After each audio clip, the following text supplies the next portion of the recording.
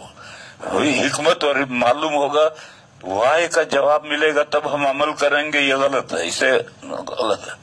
لہذا اس عدت کے بارے میں جو سوال کر رہا ہے اس کے پیچھے پڑنے کا کوئی مطلب نہیں ہے، کیونکہ یہ تو منسوخ مسئلہ ہے، اور پھر منسوخ مسئلے میں بھی اختلاف ہو گیا ہے۔ پھر اس کے بعد میں آخری بات یہ ہے کہ دیکھو ہر چیز کے ایک تھوڑا سا حصہ تو ہم جانتے ہیں، آخری حصہ ہم نہیں جانتے۔ ایسا ہوتا ہے جیسا ہم کہ اللہ کی صفات ہیں، اللہ کی جو صفات ہیں وہ سب بندوں کی صفات کے ذریعے سے بیان کی گئی ہیں، بس ہم ان کو ایک حد تک سمجھ سکتے ہیں، آخر تک نہیں سمجھ سکتے۔ جیسے اللہ تعالیٰ نے کائنات پیدا کی، آسمان و زمین پیدا کیے 6 دنوں کے اندر، اور پھر اللہ تعالیٰ تخت شاہی پر جم کر بیٹھے، تو اب تخت شاہی پر جم کر بیٹھے اس کا ایک حد تک ہم سمجھ سکتے ہیں کہ اللہ جیسے ہمایوں مر گیا تو بابر تخت نشین ہوا، یعنی پورے ملک کا کنٹرول بابر نے سنبھالا۔ اللہ نے کائنات پیدا کر کے تخت شاہی پر بیٹھے، یعنی پوری کائنات کا کنٹرول سنبھالا۔ یدبر الامر، پوری معاملات کا انتظام اللہ کر رہے ہیں۔ ما لکم من دونہ من شفیع، اللہ کے یہاں کوئی سفارش نہیں ہے اجازت کے بغیر۔ لیکن اب ایک اللہ کے بیٹھنے کی کیفیت کیا ہے کہ اللہ عرش پر کیسے بیٹھا اس کو نہیں سمجھ سکتا کوئی، تو ایک حد تک سمجھ سکتے ہیں، اس سے آگے نہیں سمجھ سکتے۔ اور آگے مثال لو، دیکھو پہلی صورت میں حروف مقطعات آئے ہیں، الف لام میم، ہم سب جانتے ہیں کہ حروف ہجا ہیں، الفابیٹ ہیں، عربی کے الفابیٹ ہیں، اور سارے کلمات انہی الفابیٹ سے بنتے ہیں۔ لیکن پھر الفابیٹ میں معنی کے بھی فرق پڑتے ہیں، اگر الفابیٹ بدل جائے تو معنی بھی بدل جاتے ہیں، اور اس کا مدار ہے ان الفابیٹ کے بھی معنی ہے، اس لیے یہ الفابیٹ بدلیں گے۔ مثلا